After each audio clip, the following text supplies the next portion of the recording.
Want to know where my passion for BarrelUp for baseball started? You want to know?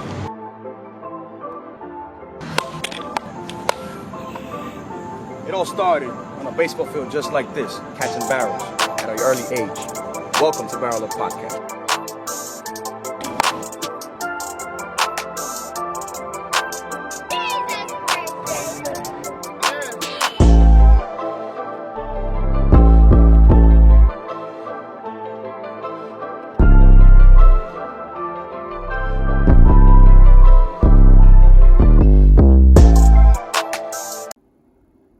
Good evening, everybody, and welcome to another edition of BarrelUp Podcast. This is your host, John Carlos, and today the question is Fernando Tatis Jr., is his shoulder healthy? Is he healthy enough to play?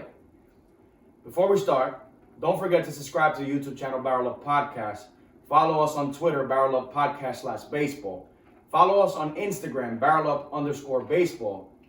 And on Anchor. If you want to hear this podcast audio version, follow us on Anchor, ANCHOR. Also on Spotify as BarrelUp Podcast. Well,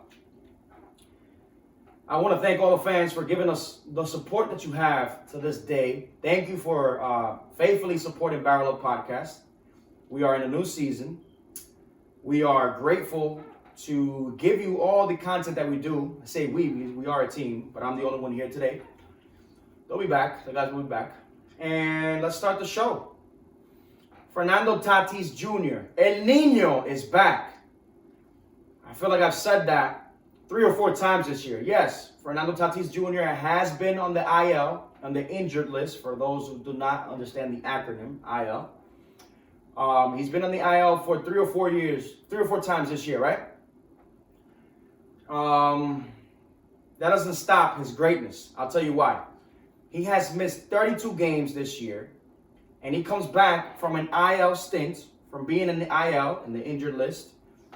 He was on the IL for an average of 10 to 11 days, and the Padres missed him very much because they weren't scoring the same runs that they were scoring. The game wasn't as intense for them as when Fernando Tatis is on the field. Let's talk about his stats this year thus far, even though he has missed, like I said, 32 games. In 89 games, Fernando Tatis Jr. has posted an average of 299, 1 point away from 300. 300 hitter, right? And he has 324 at-bats in 2021. He has 97 hits, 3 shy away from 100, and there's still plenty of ball to play, right? 33 home runs, leading the National League in home runs, and 74 RBIs. This is how you know that Fernando Tatis Jr. is special. The guy, when he's on the field, he is by far top 5 greatest competitor, right? Active. He's missed on the field. Fernando Tatis Jr. has been battling a shoulder injury since last year, leading up to this year, where we have seen him come out of games grunting with the dislocated shoulder that he's battling. But you can't test greatness. And I'll tell you why. Is his shoulder good? That's the question. Is his shoulder good? Let's ask the Diamondbacks that. He plays his first game out of the IL, right? Against the Diamondbacks, a team that he has been known to crush, especially this year. And what does he do? His first at-bat, a line shot over the third baseman's head for a double, right? Typical. You would imagine him doing that and other players doing that, right? But he wasn't done there. Wow. When I tell you he's great, I mean it. In his second at-bat, Fernando Tatis Jr. hits a 400-foot shot to left field. And you would think, okay, he's back. We know he's capable of doing this. Great. But he wasn't done there yet. He wasn't done. In his third at-bat, he hits basically the same home run a little further, right? Against the same pitcher. The same pitcher made the same mistake to throw a fastball inside to Fernando Tatis. Is his shoulder good, we ask, right? His shoulder is great. Because he turned on that fastball like if he were playing every day. Remember, he just came back from the injured list. He did not see any live at-bats prior to this game. and he comes back without seeing any live at-bats in about 10 or 11 days. And what does he do? He produces. Is his shoulder good? Well, the Padres are going to make sure that his shoulder is good going forward. Why? Because Fernando Tatis Jr. is now playing right field. What? Yes, Fernando Tatis Jr. is now playing the right field position. Why? We all must make assumptions or good guesses as to why. As a shortstop, the shortstop position is one that is needed to be covered by an athletic player, which Sir Fernando Tatis Jr. is.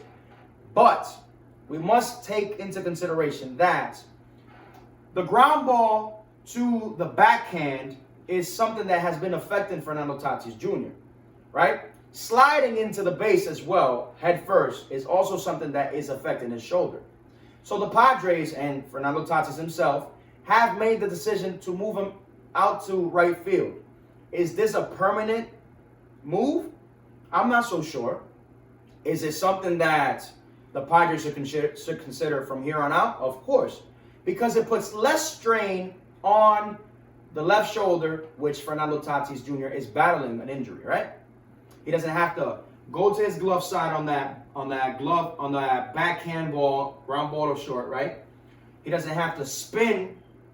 Look at all these moves that I'm making. You might see it as the right shoulder from the camera, but this is my left shoulder, right? He doesn't have to go glove hand and extend his shoulder. He's more relaxed in the outfield. But let's even talk about that. Let's talk about that. How do you come back from an injured list, right?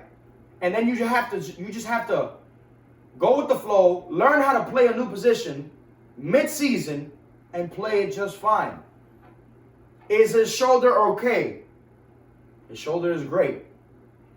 Now, the only thing I will say that Major League Baseball, and more so the Padres, should take into consideration. Major League Baseball, because Fernando Tatis Jr. is arguably, because it's still Mike Trout, the face of baseball.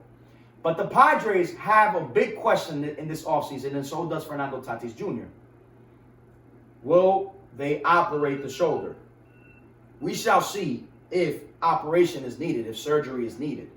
I'm one to think that if things keep on shaping up the way they are, he's still young. He's still way ahead of his prime, right? Imagine in his prime. If need be, a surgery may be the way to go. But right now, the S of surgery shouldn't even be mentioned. Why? Why?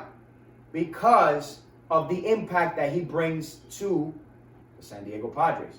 The San Diego Padres are still in contention.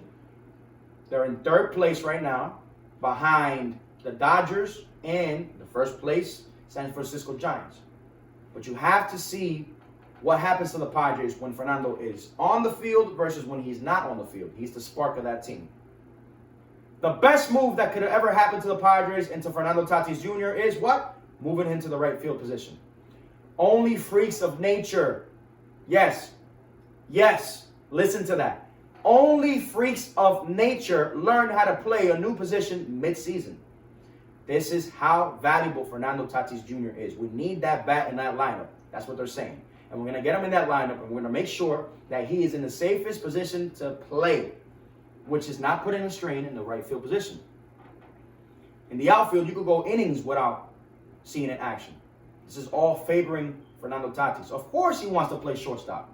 Fernando Tatis, out of his own words, said, I want to be the Dominican Derek Jeter, hence play shortstop.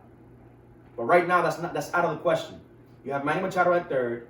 You have Cronenworth that can play shortstop. You have the Asian player, I forget his name right now, that can play shortstop.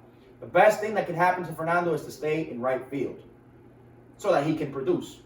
As my fellow mate Jansen Pujols said, go check out his channel, you need to be on the field in order to produce. The best way to keep Fernando on the field is putting him in right field.